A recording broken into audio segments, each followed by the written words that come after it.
पहला सवाल जाता है वारिस पठान भाई को, जो प्रवक्ता हैं AIMIM। वारिस पठान जी, बिल आया और चला गया सीधा JPC में, लेकिन मुस्लिम सड़क पर आ जाएगा, 10 साल से मुसलमानों के साथ नफरत फैलाई जा रही है, ये टूल किट हर बार बाहर आ जाता है। कभी बांग्लादेश बन जाएगा भारत, कभी मुसलमान सड़क पर आ जाएगा, कभी फैसला सड़क पर हो जाएगा। ये लोगों को डराना और इंसाइट करना कब बंद करेंगे? जो भी होगा कानूनी प्रतिक्रिया से होगा, संसद की प्रतिक्रिया से होगा, under the scrutiny of the courts होगा। डरते क्यों हैं आप इतना, और डराते क्यों हैं लोगों को?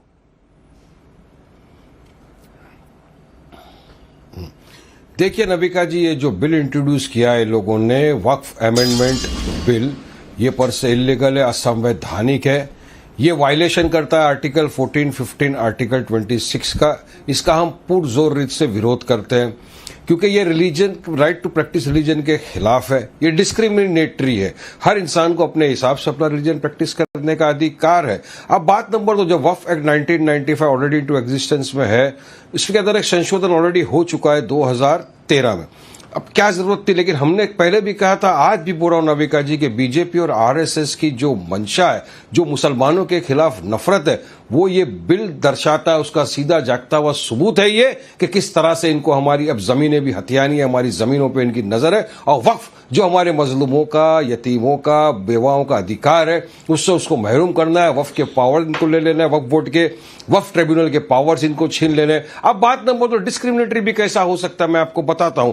अब हमारे हिंदू भाइयों का हिंदू एंडोमेंट बोर्ड है, कर्नाटक, तमिलनाडु, उस जगह पे, वहां क्या आप किसी मुसलमानों को उसका बना सकते हो क्या? वहां का मेंबर नहीं बना सकते। हमारे सिख भाइयों का है प्रबंधिक, ये सिख भाइयों का भी हमारे ये है कि प्रबंधिक कमेटी होती है, उसके अंदर भी आप किसी मुसलमान को नहीं ले सकते। तो आपको वक्फ बोर्ड के अंदर ही क्यों डालना है दूसरे को? बात नंबर 3 नबिका जी, जो अहम बात वो ये है कि अगर आपको लगता है कि वक्फ का लैंड किसी ने जबरन ले लिया है या कोई लैंड शार्क घुस गया है, तो वक्फ बोर्ड है, कानून है, कायदा है, कोर्ट में जाएंगे, लेके आएंगे। अब बीजेपी बात नंबर 3 अहम बात ये बता रही है कि मुसलमानों के भलाई के लिए कर रहे हैं। ये सबसे बड़ा इस सदी का झूठ है, ये सबसे बड़ा रटरिक और जुमला है। अगर मुसलमानों की इतनी आपको फिक्र थी तो तब आप कहां चुप बैठ जाते थे, जब बुलडोजर लेकर बेगुनाह बेकसूर मुसलमानों के घरों को बिना नोटिस दिए उजाड़ दिया जाता है? तब आपके मुंह में क्यों दही जब जाता है जब अब मुसलमानों को जय श्री राम के नारे लगाकर रस्ते के ऊपर मॉब लिंच करके मार दिया जाता है? और मुसलमानों से इतनी मोहब्बत, ये लोकसभा का चुनाव अभी गया है नबिका जी, कितने मुसलमानों को बीजेपी ने टिकट दे दिया बताइए मुझको? आज आजादी से लेकर अब तक पहली मर्तबा ऐसा हुआ है कि एक भी कैबिनेट मिनिस्टर मुसलमान नहीं है। तो किसकी वजह से? बीजेपी की सरकार की वजह से। और ये अब दिखाएंगे हमको कि हमको मुसलमानों के प्रति मोहब्बत है। वहां पे आप लेडीजों को डालना चाहते हो, डालिए, चलिए, जकिया जाफरी को आप डालेंगे, वहां पे बिल्किस बानो को डालेंगे मेंबर। अरे वक्फ बोर्ड का स्टेट जो रहता है ना, स्टेट में कमिटी बनाती है वक्फ का मेंबर। और आज भी लखनऊ के अंदर जो वक्फ ट्रिब्यूनल है, उसकी जो चेयरमैन है संध्या श्रीवास्तव, वो है, वो तो नॉन मुस्लिम है। तो किस तरह से आप ये बताना चाह रहे हो कि हम लोग को, कि हम मुसलमानों के लिए हित की बात कर रहे हैं, ये कर रहे? नहीं, ये मुसलमान हमारे जो बुजुर्ग थे, उन्होंने सवाब की नीयत से अपनी प्रॉपर्टी को वक्फ किया है। और वक्फ ऐसा नहीं कर देते, ये वारिस पठान ने हाथ रख दिया तो ले लिया, वारिस पठान ने वहां हाथ रख दिया ले लिया। नहीं, एक ड्यू प्रोसेस ऑफ लॉ को आपको फॉलो करना पड़ता है। वक्फ करने के पहले प्रॉपर्टी एक डॉक्यूमेंटेशन होता है, बराबर से मुतवल्ली होता है, गवर्नमेंट के पास डॉक्यूमेंट जाता है, नोटिफिकेशन आता है, गैजेट होता है, उसके बाद प्रॉपर्टी वक्फ होती है। 8 लाख से ज्यादा प्रॉपर्टी जो है आज सरकार के पास रजिस्टर है, तो किस तरह से फिर दखलबाजी करना है? नहीं, सरकार को चाहिए कि अगर जैसा एग्जांपल 30 एकड़ की जमीन है, उसमें 10 एकड़ का कब्रिस्तान बना हुआ है, तो 20 एकड़ जो जगह बची है वो हमको ले लेना है मुसलमानों का। ये भी छीन लो, वक्फ के अंदर अपने लोगों को डाल दो, कलेक्टर आएगा, सर्वे रहेगा, वो तो इन्हीं का आदमी है। जब वक्फ बोर्ड है, अगर कोई डिस्प्यूट है, आपको ट्रांसपेरेंसी से इतनी दिक्कत क्यों है? अगर रजिस्टर्ड जमीन है तो कोई ले ही नहीं पाएगा, काहे को डर रहे हैं? रजिस्टर्ड जमीन कौन ले सकता है किसी की, अगर रजिस्टर में जड़ा है? प्रॉब्लम यह है कि 10 एकड़ आपकी है और 20 एकड़ आपकी है नहीं, लेकिन हत्याई हुई है, उस पे आपने अपना रुमाल रख दिया है। दिक्कत इस बात की है। और दूसरी दिक्कत, मैं एक ही सवाल पूछना चाहती हूं, ओवैसी साहब MP हैं, कल को मंत्री भी बन सकते हैं, क्या वो हम सबको काट देंगे, हमारा ध्यान नहीं रखेंगे? मुझे तो पूरा भरोसा है, हिंदू हो, मुसलमान हो, सिख हो, मंत्री बनेंगे तो सबका ध्यान रखेंगे। तो मुसलमान मंत्री होना जरूरी है क्या कि अगर मुसलमान मंत्री बनेगा तो ही मुसलमान संरक्षित फील करेंगे? ये कौन सी बहस हो रही है यहाँ मोहसिन रजा साहब? क्या ये जो सारे डर, सारे भय जो वारिस पठान साहब को है, आपको लगता है जायज है?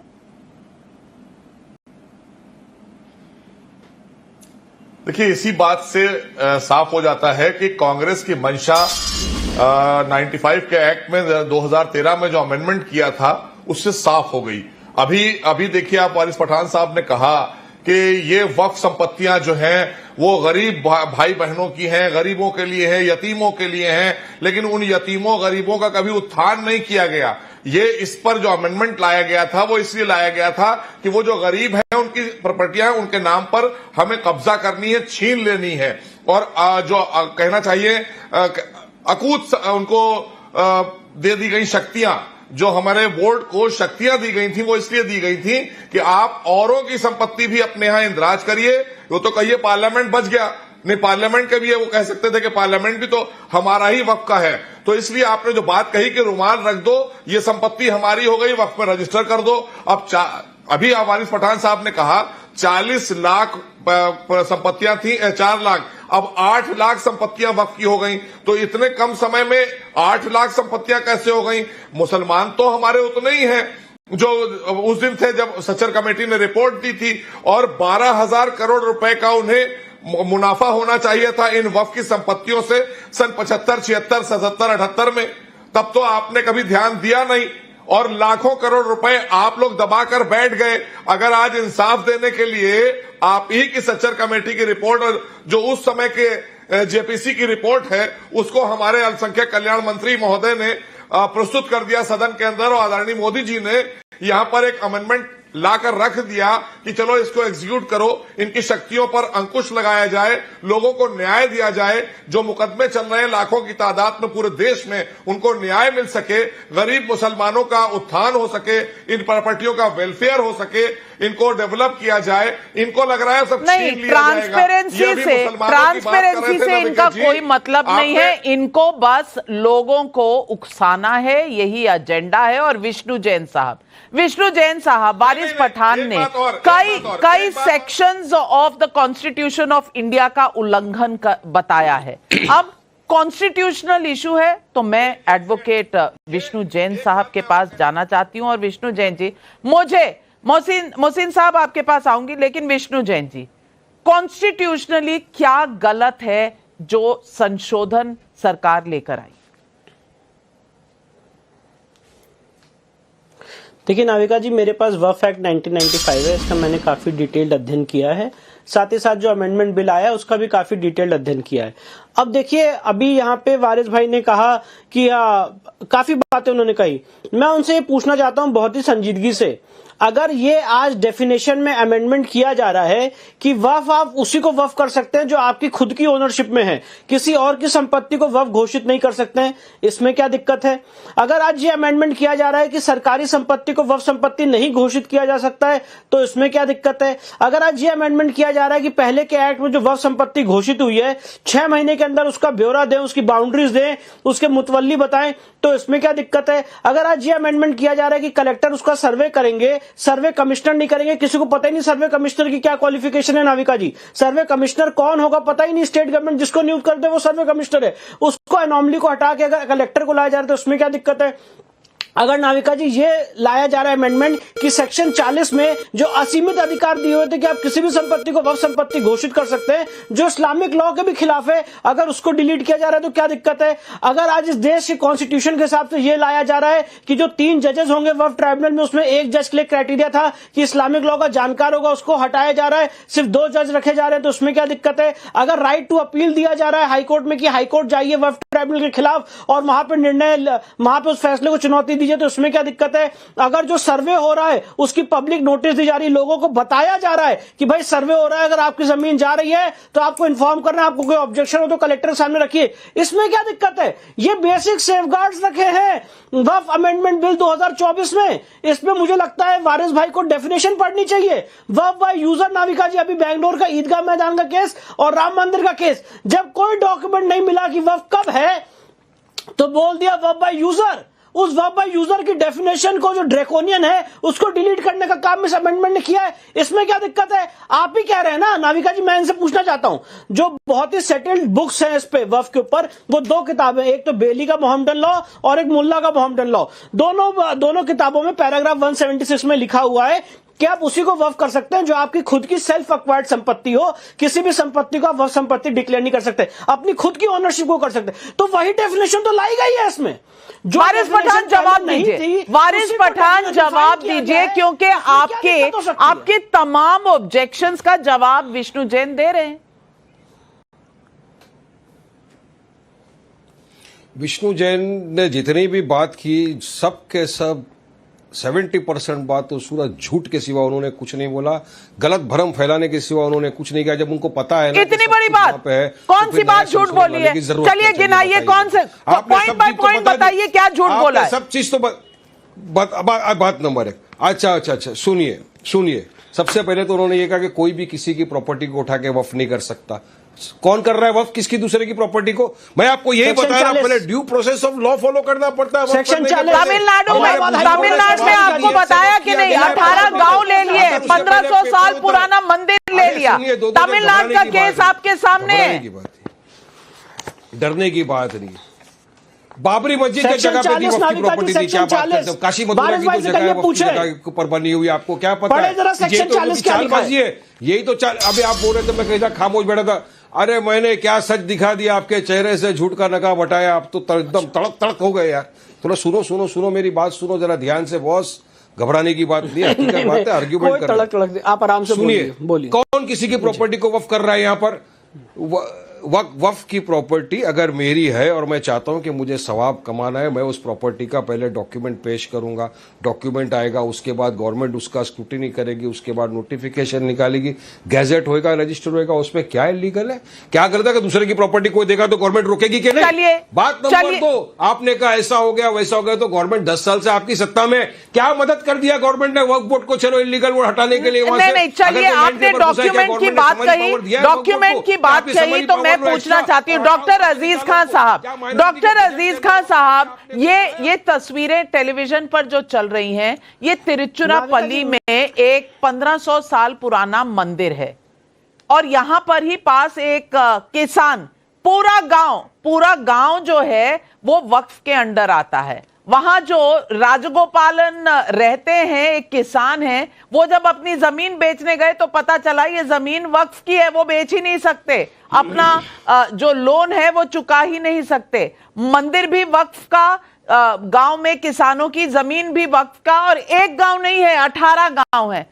अब पेपर दिखा दीजिए ना कि ये वक्फ का है, क्या ओनरशिप है। अब इसको अगर ट्रांसपेरेंसी के तहत सर्वे होना है तो इसमें क्या दिक्कत है?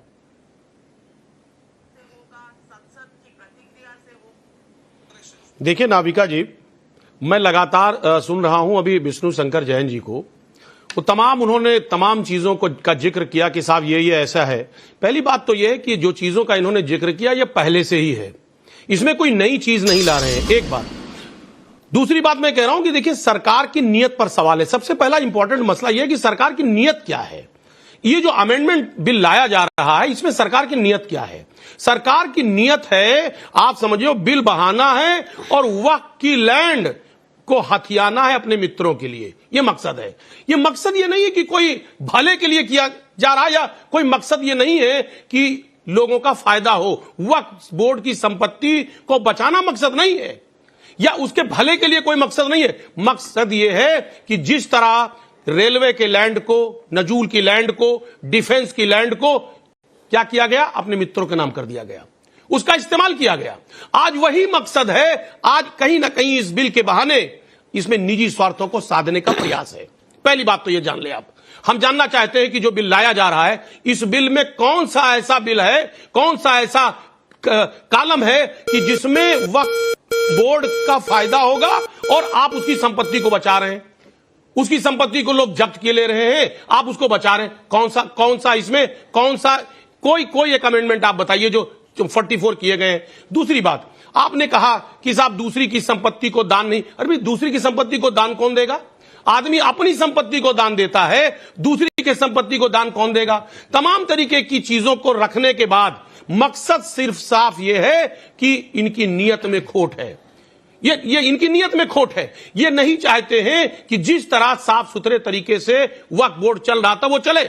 ये दखल चाहते हैं, हर जगह दखल चाहते हैं। साहब, इन्होंने कहा कि इसमें गैर मुस्लिम इसमें इन्वॉल्व होगा। मैं जानना चाहता हूं कि जिसकी संपत्ति है, जिसने वक्फ किया है, जिसने दान दिया है, अगर वो अपनी चीज को रख रखाव कर रहा है तो इसमें आपको दखल देने की जरूरत क्या है? तो मुझे ये समझा दीजिए विष्णु जैन जी, आपको याद है 2013-14 में जब कांग्रेस की सरकार, यूपीए की सरकार जा रही थी तो 123 प्रॉपर्टियां दिल्ली में ही वक्फ बोर्ड को दे दी गई थी और सरकार ने दे दी थी। प्राइम लैंड, ये प्राइम लैंड था। कैसे चली गई थी?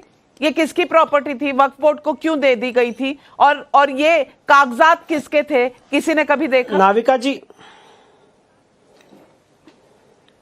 नाविका जी देखिए, मुझे लगता है चाहे जितनी सरल भाषा में यहाँ पे बात समझाऊं, सब यहाँ पे अपनी अपनी बातें करते रहेंगे। तो मुझे 30 सेकंड दे दीजिए, जरा सेक्शन 40 सब क्लॉज 1 ये एक्ट मेरे सामने है, इसको पढ़ के सुनाना चाहता हूँ। 3 लाइन क्या लिखा हुआ था और क्या अमेंडमेंट हो रहा है।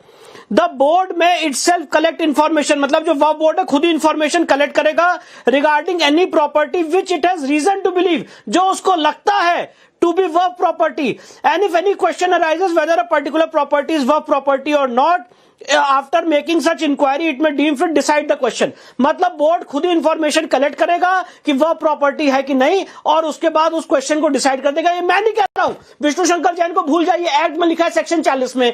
अब अगर इसको डिलीट किया जा रहा है तो क्या दिक्कत है नाविका जी? अभी ये जो आप यहाँ पे सारे लोग बात कर रहे हैं कि वक्फ में ये हो गया वो हो गया, सारा नैरेटिव फैला रहे हैं। इनसे पूछे भैया, आप लोग पार्लियामेंटेरियंस हैं, आप लोग पॉलिटिशियंस हैं, आप जरा एक्ट पढ़ के तो बताएंगे सरकार की नीयत पे खोट है, ये है वो है। अरे एक्ट में कहाँ लिखा है? जो लिखा है पढ़ के दिखा दे आपको। वारिस पठान जवाब दे रहे हैं। वारिस पठान जवाब दे रहे हैं। मैं बताता हूँ वक्फ की जमीन ली जा रही है। मैं बता रहा हूँ। विष्णु जी सुनिए। अच्छा सुनिए विष्णु भाई सुनिए। मैं मेरे लर्नेड कलीग विष्णु जी का अभी सुना, मुझे खुशी हुई कि उनके हाथ में संविधान है, मैं भी संविधान लेके बैठा हूं।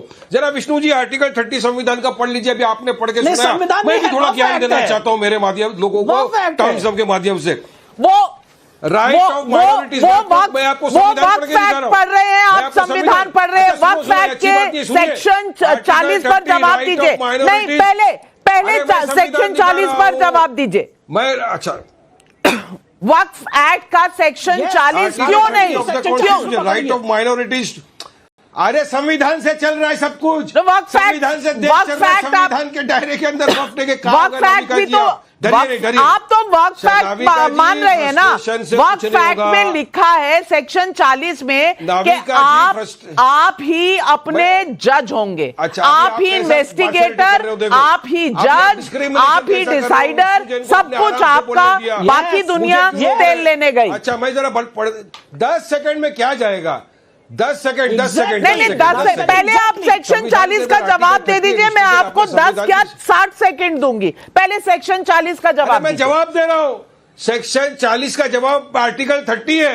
सेक्शन 40 का जवाब आर्टिकल 30 है। मैं वही तो जवाब दे रहा हूं। चलिए बताइए Navika ji. Right of minorities to establish and administer educational institution, उसमें आप पढ़ लीजिए क्या है। All minorities whether based on religion or language shall have the right to establish and administer education institution of their choice, one in making any compulsory Waris Pathan, मेरा भी धर्म मुझे इजाजत देता है। मुझे आपका बंगला बहुत पसंद आ गया। मुझे आपका बंगला बहुत पसंद आ गया। वारिस भाई, मेरा धर्म मुझे इजाजत देता है कि मैं जो डिसाइड करूं मैं ले सकती हूं। चलिए, आपका बंगला मेरे नाम हुआ आज से। ये क्या तरीका हुआ भाई? कौन बोल रहा है? कौन आपका घर ले रहा है? आपका स्टूडियो मैं आपका ले रही हूँ, वफ कर सकता हूँ। मैं आपका ले रही हूँ क्योंकि मेरा धर्म कह रहा है। नाम पे नहीं कर लूं मैं। मैं आपका कैसा ले सकते हो आप मेरा घर? चलिए कैसा लोगे? चले बताइए कौन से प्रावधान के अंदर? अरे मैं तो प्रावधान की बात कर रहा हूं, मैं तो मेरी प्रॉपर्टी को अगर देना चाहूं यही तो है नया कानून के सेक्शन 40 में मैं ले लूंगा, मुझे जो भी आप चाहे जिस पे भी आपका संदेह हो आप डिसाइड करेंगे, आप ले आएंगे। लेकिन कमरू जमात चौधरी अपना घर मुझे दे दे। एग्जैक्टली हाँ, कमरू जमात चौधरी, मुसलमानों के लिए, तो अगर मुसलमानों के लिए ये सबका राइट है तो एक्शन जो हमारे कॉन्स्टिट्यूशन का सेक्शन 30 है, वो तो आर्टिकल 30 मेरे लिए भी है। मेरा भी धर्म मुझे इजाजत देता है कि मुझे वारिस भाई का घर पसंद आ गया तो मैं ले लूं क्या? देना पड़ेगा ना इनको।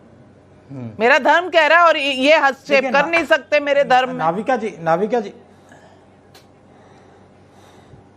नाविका जी मैं सबसे पहले एक बात बताता हूं। हिंदुस्तान में जितना आदमी थोड़ा जानकारी रखते हैं वक्फ बोर्ड का बारे में, सबको यही बात मानना है कि वक्फ बोर्ड एक करप्शन का अड्डा बन चुका था, जिसका तहत वक्फ की संपत्ति जो हमारे पूर्वजों ने वक्फ को दान किया था उसको मिसयूज किया गया, उसको धांधली से बेचा गया, किसी और को लीज में दे दिया गया, एंक्रोचमेंट में चुपचाप बैठी रही। ये सब मुसलमानों को हिंदुस्तान में मालूम है और जरूरत था कि इस एंक्रोचमेंट में हटाने का, और इस एक्ट का तहत कितना एंक्रोचमेंट हटता है ये वक्त बताएगा। लेकिन मेरे को एक बात अच्छा लगा कि सरकार पे कुछ समझबूझ आई कि ये जो कंट्रोवर्शियल कानून ला रही थी इसको जो है कि सेलेक्ट पार्लियामेंट्री कमेटी को भेजा, उसमें जो है कि बहुत सारे लोगों का आपकी तबीयत तो ठीक है। कांग्रेस के नेता कह रहे हैं कि ये अच्छा एक्ट है, इससे एनक्रोचमेंट जाएगा। आपकी तबीयत ठीक है, आप होशो आप होशो आवाज में कह रहे हैं कि इसका दुरुपयोग हुआ है, पिछले इतिहास में ऐसा आपके सामने आया है, आप यही कह रहे हैं। मैं दोबारा कंफर्म नाविका जी मेरे को खत्म करने दोगे? नहीं, मैं कंफर्म कर रही हूँ। नहीं, आपको अगर सरकाज़म समझ में नहीं आया, तो गॉड हेल्प यू, मैं नहीं बोल सकता हूं। लेकिन अब आइए मुद्दा पे। 1947 के बाद में जब पाकिस्तान और बांग्लादेशी या 62 के बाद में जब चाइनीज यहां से भाग गए थे हिंदुस्तान से, तो देश में एक कानून आया था एनिमी प्रॉपर्टी एक्ट, जिसका तहत इन भगोड़ों का सारा संपत्ति को स्टेट प्रॉपर्टी या वेस्टेड प्रॉपर्टी कर दिया गया था, जो सरकार के पास में आज भी है। उस लाखों करोड़ों का प्रॉपर्टी को क्या कर रहा है उसको मालूम नहीं आज तक। लेकिन जो मुसलमानों का जो संपत्ति है आज यहाँ पे, जब ये सेक्शन 40 को हटाया जा रहा है, 123 प्रॉपर्टी दिल्ली का हवाला दिया जा रहा है, ये बताइए जस्टिस आर्यन का जो कमीशन का रिपोर्ट, इसको आज तक पब्लिक क्यों नहीं किया गया? 123 संपत्ति को लेकर स्पेसिफिक एग्जांपल तमिलनाडु का दिया जाता है, लेकिन अंटिला जो मुकेश अंबानी ने घर बनाया, जिस तरह से धोखाधड़ी में 2005 में वो प्रॉपर्टी को बेच दिया गया, आज भी सब जुडिस है, उसका बारे में कोई जिक्र नहीं आता है। नहीं, आप करिए ना। 2005 में किसकी सरकार थी? 2005 में किसकी सरकार थी? आपने क्यों नहीं किया?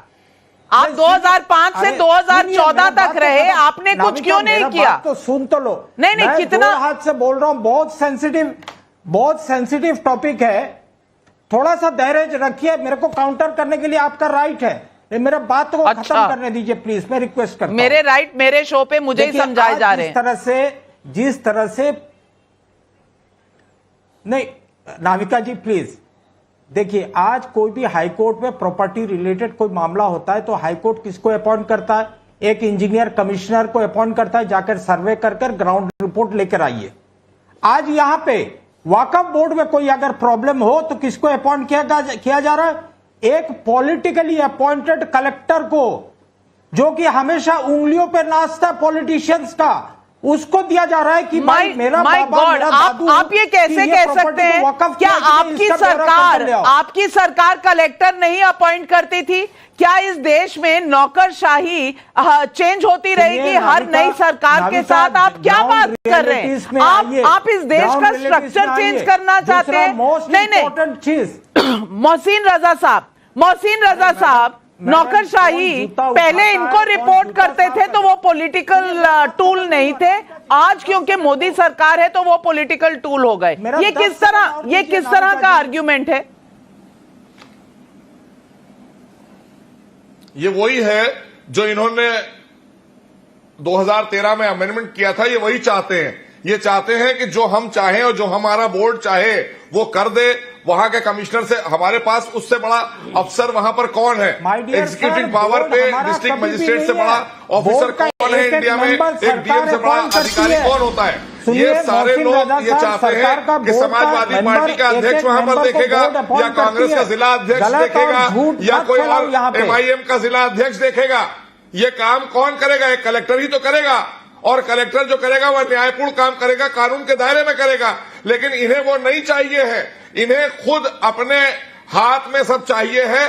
ये चाहते हैं कि जैसे कांग्रेस ने बना दिया था वही कानून चलता रहे और लोग लूटते रहे। एक मुसलमान का नाम बता दें पूरे देश में जिसको वक्फ बोर्ड ने अपने वेलफेयर से पढ़ा लिखा कर डॉक्टर, इंजीनियर, आईएएस, आईपीएस बनाया हो। कोई भी वक्फ बोर्ड हिंदुस्तान का ये बताए कि मैंने इतने बच्चों को पढ़ा लिखा कर डॉक्टर, इंजीनियर बनाया, इतनी बच्चियों की शादियां कराई, 12,000 करोड़ रुपए का साल का नुकसान कराया इन लोगों ने, लूट करी है इन लोगों ने। ये चंद लोग नविका जी जो बैठे हैं टीवी पर चीख पुकार कर रहे हैं, इनके पास सबसे ज्यादा संपत्तियां वक्फ की हैं और इन्होंने ही वक्फ की संपत्तियां लूटी हैं। यही सवाल आज पब्लिक पूछ रही है। राकेश कुमार का नोएडा से सवाल है, मुसलमानों का असली दुश्मन कौन है? क्या वो नहीं जो उन्हें पिछड़ा बनाए रखना चाहते हैं? रामकुमार शर्मा का करनाल हरियाणा से सवाल है, भारत को लेकर बांग्लादेश का हवाला देना क्या देश में अस्थिरता लाने की कोशिश नहीं है? शिशिर भालचंद्र घाटपांडे का मुंबई से सवाल है, मनमोहन सरकार ने किस अधिकार से दिल्ली की 123 संपत्तियां वक्फ बोर्ड को मुफ्त में दे डाली थी? मंदिरों, सनातनी धार्मिक स्थलों, सनातनी न्यासों, सरकारों का पूर्ण नियंत्रण, तो वक्फ बोर्ड पर इस तरह से रेगुलेशन क्यों नहीं किया जा सकता? इसका जवाब बता दीजिए वारिस पठान। नहीं, देखिए, वक्फ बोर्ड का रेगुलेशन होता है, ऑडिट भी होता है, सब होता है, लेकिन नरेंद्र मोदी जी को क्या चाहिए कि एक कलेक्टर को अपॉइंट करना है।